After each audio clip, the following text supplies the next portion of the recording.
राजस्थान के पूर्व deputy CM Sachin Pilot की जन संघर्ष यात्रा सोमवार को जयपुर में खत्म हो गई। यहां के भाकरोटा में हुई जनसभा में पायलट ने अपनी ही सरकार के खिलाफ आंदोलन का ऐलान कर दिया है। उन्होंने सरकार के सामने 3 मांगे रखी हैं और कहा कि इस महीने के आखिर तक यदि ये मांगे नहीं मानी गई तो पूरे प्रदेश में हम आंदोलन करेंगे। अभी तक गांधीवादी तरीके से अपनी बात कर रहे थे। पायलट ने कहा, गांव-गांव, ढाड़ी-ढाड़ी शहरों में बड़ा आंदोलन होगा, न्याय करवाएंगे। हम लोगों के पास कुछ नहीं है, हम तो पैर में जूता डालकर निकल पड़े हैं। गहलोत पर निशाना साधते हुए कहा कि हम बिना पद के गाली खा खा कर संगठन के लिए काम कर रहे हैं। आप सत्ता में बैठकर मलाई चाट रहे हो। लोग यह सुन लें कि मुझे किसी सीमा में ना बांधे। मैं किसी एक धर्म या समाज का नहीं हूँ। मैं 36 कौम का बेटा हूँ, राजस्थान का बेटा हूँ।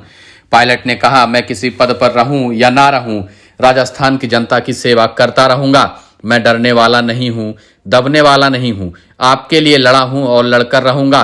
कहा कि कुछ लोग इस सभा को बिगाड़ने का प्रयास कर सकते हैं। सभा में आए लोगों समर्थकों ने भी पूछा कि आपको यहां आने के लिए कोई रोका तो नहीं गया। उन्होंने कहा, 2013 में हमारे पास सिर्फ 21 विधायक रह गए थे। सोनिया गांधी ने बुलाकर कहा कि राजस्थान में पार्टी का बहुत बुरा हाल हो गया है, आप जाकर अध्यक्ष बनिए। हमने इन 5 सालों में वसुंधरा सरकार का नीतियों के आधार पर कड़ा विरोध किया।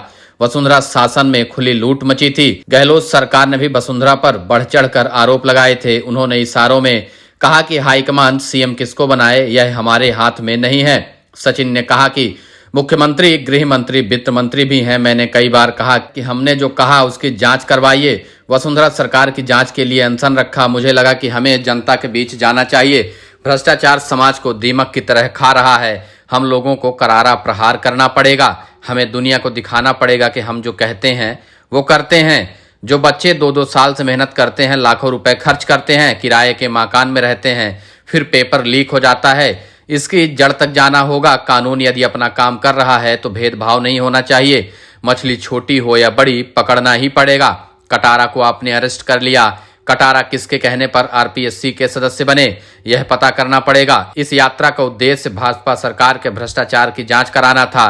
पेपर लीक पर कार्रवाई करवाना यात्रा का उद्देश्य था। पायलट ने कहा कि यह कहां की नीति है कि अपनी पार्टी के नेता को बदनाम करो, भाजपा के नेताओं का गुणगान करो। यह चलने वाला नहीं है। जो कुर्सी पर बैठता है उसे न्याय करना पड़ता है।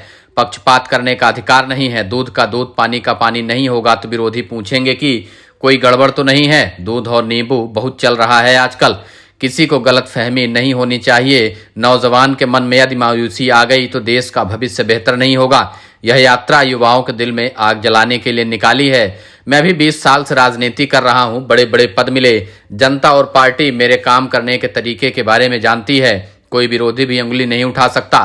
प्यार से मांगोगे तो हाथ काट कर देंगे, धमका कर लोगे तो छोड़ेंगे नहीं। युवाओं के पैरों के छालों की कसम, मैं अब पीछे हटने वाला नहीं हूं। जो कुर्बानी देनी होगी मैं देने को तैयार हूं। कोई दूध और नींबू की सफाई दे रहा, कोई कह रहा 10 बार बात हुई, नहीं हुई। मैंने तो कहा ही नहीं कि मिली भगत है, सिर्फ कह रहा हूं कि जो कहा है वो कर दो। एक तरह से देखा जाए तो सचिन पायलट ने अपनी जन संघर्ष यात्रा के दौरान आला कमान के साथ राजस्थान कांग्रेस को भी चिंता में डाल दिया है। सचिन पायलट की इस यात्रा के समापन में 15 से ज्यादा विधायक उनके मंच पर मौजूद रहे। गहलोत समर्थक विधायक भी मंच पर आए। इसके बाद खुला ऐलान कर दिया। सभी विधायकों ने एक साथ एक आवाज में कहा है कि अब याचना नहीं, रण होगा। इसके बाद से ही अशोक गहलोत की मुसीबत अब बढ़ने वाली है। 15 से ज्यादा विधायक अभी सचिन पायलट के साथ इस वक्त मौजूद हैं। तो अगर अनुशासन की कार्रवाई की धमकी सचिन पायलट को दी जाती है तो क्या कांग्रेस पार्टी इन सभी विधायकों को पार्टी से बाहर का रास्ता दिखाएगी?